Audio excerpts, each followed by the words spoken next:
All right. Welcome to the Off the Rails Sports Podcast. I am your host, John. And if you could, please hit that like and subscribe button. It means a lot to us. And we are going to go through the wonderful world of sports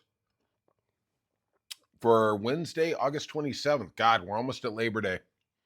There is going to be some fantastic football this weekend for college.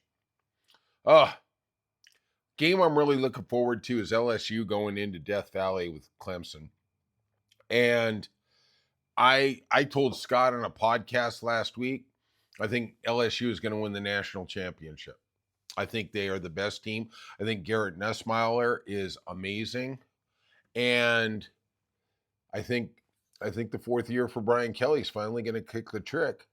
We shall see, though. Brian Kelly has a way of underperforming, but that is a talented roster. They did really nicely, I think, in the transfer portal. We shall see. Let's get to it. And Don Staley, head coach of the formidable women's basketball team from the University of South Carolina, said on Wednesday that she was interviewed for the Knicks job, and if she had been offered it, she would have accepted it. No effing kidding. One of the biggest basketball jobs in the world you would have accepted. Wow. Really going out on a limb there, Don. No kidding. I don't know what this is. I don't know if this is posturing. I don't know if this is, trying to get some good pub. Honestly, I think if there is a lady who is capable of, or given the chance to coach men's professional basketball, I would think it'd be Becky Harmon. She seems to have come out of the San Antonio tree, highly regarded. Greg Popovich thought the world of her. She's in the WNBA. She's had some ups and downs. She does have a lot of bark and a lot of bite. That lady doesn't hesitate to throw down. And I don't know in the men's game if you can really do that because there's so much money there. They have so much protection. They have so much security. You have to be incredibly careful about what you say. Maybe a Greg Popovich could have gotten away with it. But I would say in the NBA now, Steve Kerr is probably one of the few people who actually could have criticism, real scathing criticism of his team. Spoelstra would probably be another. But in the rest of the NBA, I'm at a loss to think of who has the cachet to get away with it. I'm not even Boston. I just can't think of anybody. There's Steve Kerr and there's Spoelstra.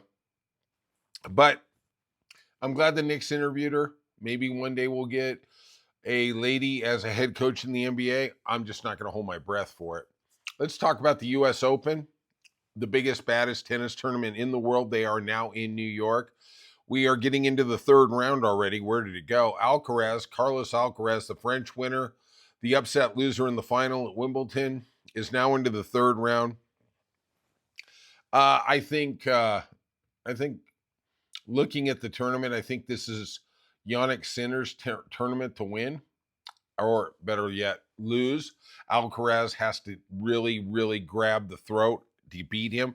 I just think Sinner on hard courts is just bloody lethal. I was impressed that he won on grass. I thought Alcaraz was the better player. I took Sinner on a bet at plus 250.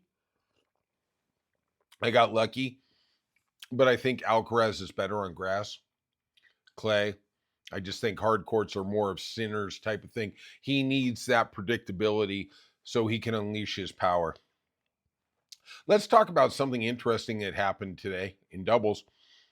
Taylor Townsend, who's number one in the world in doubles, her opponent, it's doubles. There's two other people I'm going to omit. Helena Ostapenko. They got into it at the net after the match. And it was a heated exchange. And Helena supposedly said she had no class and no education. Taylor Townsend is a black lady. I be honest, I follow tennis. I don't know who she is. Okay? But these are pretty demeaning things. I don't know what went on. I did see her flaunting maybe Taylor after the match. Okay, they win, you get to do some crazy stuff, right? But maybe that instigated it a little more. If those comments actually did happen at the net, I hope there wasn't racist overtones in it. It'll be interesting to see what the US Open does about it. Speaking about them adjudicating punishment, we have Daniel Medvedev. He went on a tirade the other day. Big outburst, racket abuse. He was fined $42,500, but he was 1 point away from losing the match. He somehow rallied, somehow won. We shall see how that all turns out. Let's get to what's going on in Major League Baseball. New York Yankees 11, Nationals 2. Fried finally gets back on the snide. He's 14-5 with a 3.06 ERA. I really thought he was going to be a formidable candidate for the Cy Young. I think it's skewballs to lose, especially now with Nathan Eovaldi kind of out of the running because of the shoulder injury. Braves beat the Marlins 12-1. Wentz gets the win, and he is 5-4. Great. Welcome to the world. 5-4. Christ's sake. Let's talk about the Guardians beating the Tampa Bay Rays.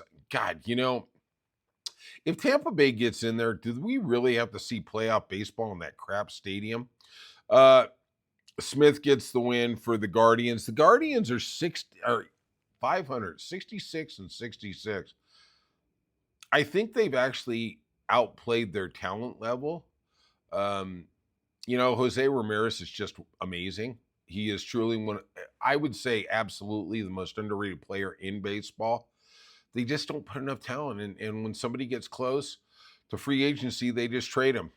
Mariners rallied, beat the Padres 4-3. Wu gets the win, 12-7 with 2.95 ERA. And I will tell you this, Seattle really does have the most amazing starting rotation. Toronto's a little behind them.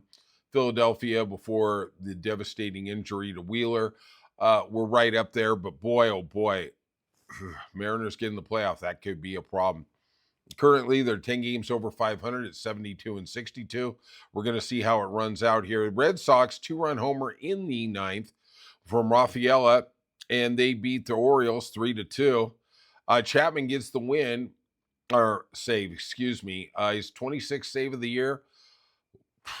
Guy's been lights out. Kind of interesting going on. I think Brian and I are going to talk a little more about that today on our podcast. Blue Jays beat the Twins 9-8. Dominguez gets the win. And the Phillies, they just cannot do anything against the Mets in New York. McLean pitched an amazing game. Only gave up 3 hits. They're 3-0. He is 3-0, excuse me, with a .089 ERA, not even a run. He is amazing. Diamondbacks beat the Brewers 3-2. I saw an amazing statistic, which I was unaware of. Milwaukee's team payroll is only $115 million. Yeah, they are playing some great, great baseball. Royals come back with a vengeance, beat the White Sox 12-1. Berger gets the win. He's 2-1 with a 2.6 ERA. Pirates actually showing a little life, even though they're, you can give them the last rites because their season's over. They beat the Cardinals 2-1. Chandler gets the win. Kid, something else. You give this kid 5 or 6 more good starts, he could be a contender for Rookie of the Year. This guy is lights out. The Rangers beat the Angels 20-3. 3 different players for the Rangers had 5 RBIs. The Angels were putting in literally the clubhouse boy there in the later innings, 7th, 8th, and 9th inning, just to try and get some outs. What are you going to say? It's just one of those games. And the Rangers have won 5 out of the last 6. The Astros beat the Rockies 4-0. The Rockies are stuck on that 38 win thing. It'll be interesting to see if they can somehow piece together 4 more wins in the last 30 games. Valdez gets the win, 12-7, 3.18.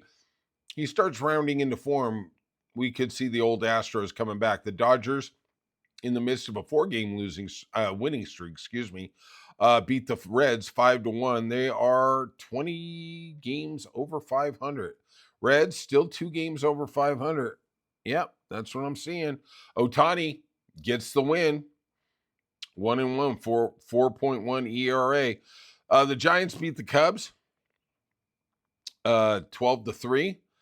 Rafael Devers hits 2 home runs, and Weisenhurst gets the win. All right. And finally, in the nightcap, the Athletics beat the Tigers. Tigers, they lost 12 out of 13. They kind of resurrected. They kind of got the ship straight. But now it kind of seems like we got a little slump here. I hope you guys can turn around. I'm a big Tigers fan.